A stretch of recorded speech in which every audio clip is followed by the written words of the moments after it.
तो गिरिजा देवी नाम की एक महिला थी। पता नहीं क्यों उनके हृदय में एक अदृश्य से ठाकुर जी के प्रति प्रेम प्रकट हो गया। एक दिन सहज ही अपने पति से कहा, मुझे वृंदावन जाना है।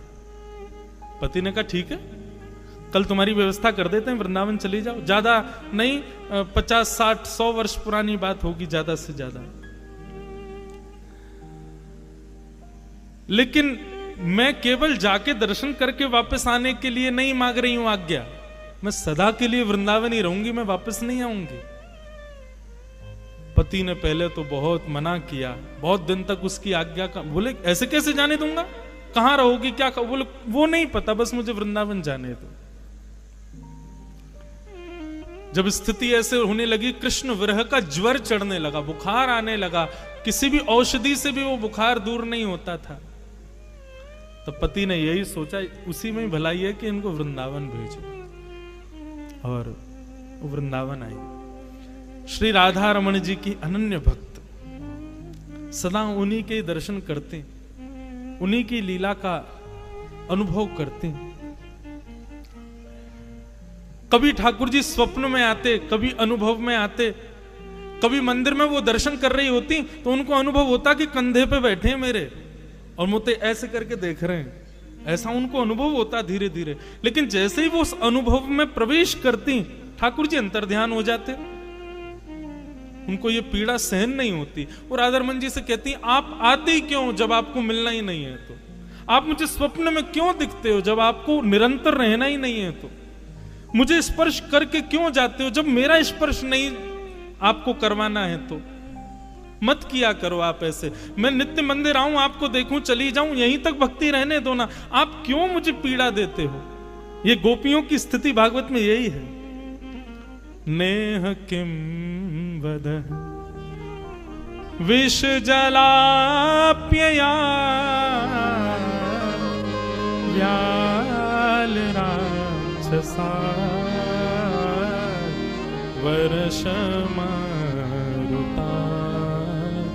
वैद्युतान ला। गोपी गीत, गोपी गीत में गोपियां क्या कहती हैं, नाथ हमको अकेले इस वन में छोड़ के आप अंतर्ध्यान हो गए, अगर इसी प्रकार हमको मारना था तो कालियानाग से क्यों बचाया, इंद्र ने वर्षा की, गिरिराज पर्वत क्यों उठाया, तृणावर्त, सक्टासुर, इतने सारे राक्षस ब्रज में आए हमको मारने के लिए, आपने हमको उनसे क्यों बचाया जब आपको ऐसे ही मारना था हमको। तो वही बात गिरिजा देवी कहने लगी, हे राधा रमण, आपको नहीं समझ आता है, लेकिन आप जब स्वप्न में आके अंतर ध्यान होते हो, मुझे छू के चले जाते हो, मुझे बार बार अनुभव, उसके बाद मेरी जो स्थिति होती मैं कैसे बताऊं, प्राण निकल जाएंगे मेरे किसी दिन, ऐसा मत करो। एक दिन महामंत्र का जाप कर रही थी, हरे कृष्ण कृष्ण कृष्ण हरे हरे, हरे राम राम राम हरे हरे।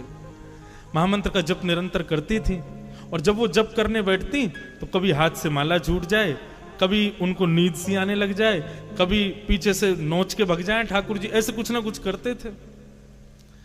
पता नहीं उनके मन में कहां से ये भावना आई, और उन्होंने माला पुनः उठाई और महामंत्र ना करके श्री राधा श्री राधा श्री राधा श्री राधा श्री राधा जपने लगी।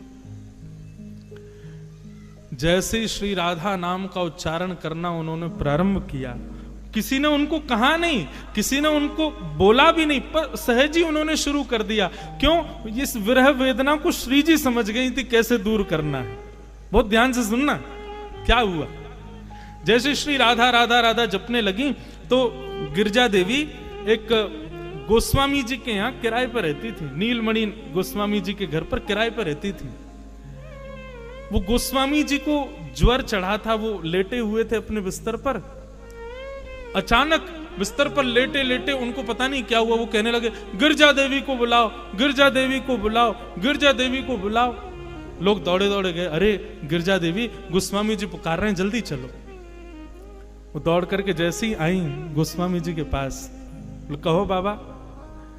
तो गोस्वामी जी रोते रोते बोले, अब तुम मुझे छोड़ दोगी, तुम मेरा नाम नहीं जपोगी, तुम श्री जी को ही ध्याओगी, तुम श्री जी को ही पुकारोगी, मेरा नाम नहीं बोलोगी। ये भाव सुनते ही गिरजा देवी स्तब्ध हो गई, बोले ये हुआ क्या? तब उनको याद आया, बोले मैं महामंत्र करते करते श्री जी का नाम उच्चारण करने लगी, इसलिए ठाकुर जी ही इन गोस्वामी जी के मुख से मुझे संकेत कर रहे हैं और विरह व्याप्त करके कह रहे हैं कि मेरा नाम क्यों नहीं ध्या रही हो, मुझे छोड़ दोगी, अब तुम श्री जी की हो जाओगी और सदा उन्हीं की रहोगी, मेरा नाम नहीं ध्याओगी। तुरंत उन्होंने बैठ करके महामंत्र का जप किया। जैसे ही महामंत्र किया तो तब गोस्वामी जी ठीक हुए। तब उनको चाबी पता चल गई ठाकुर जी की। बोले अच्छा तो ये बात है, मतलब ठाकुर जी महामंत्र आदि ये सब ठाकुर जी के नाम हैं, सब अत्यंत श्रेष्ठ हैं। भगवत कृपा तब तक होगी नहीं जब तक उनके नाम गुरु प्रणाली से नहीं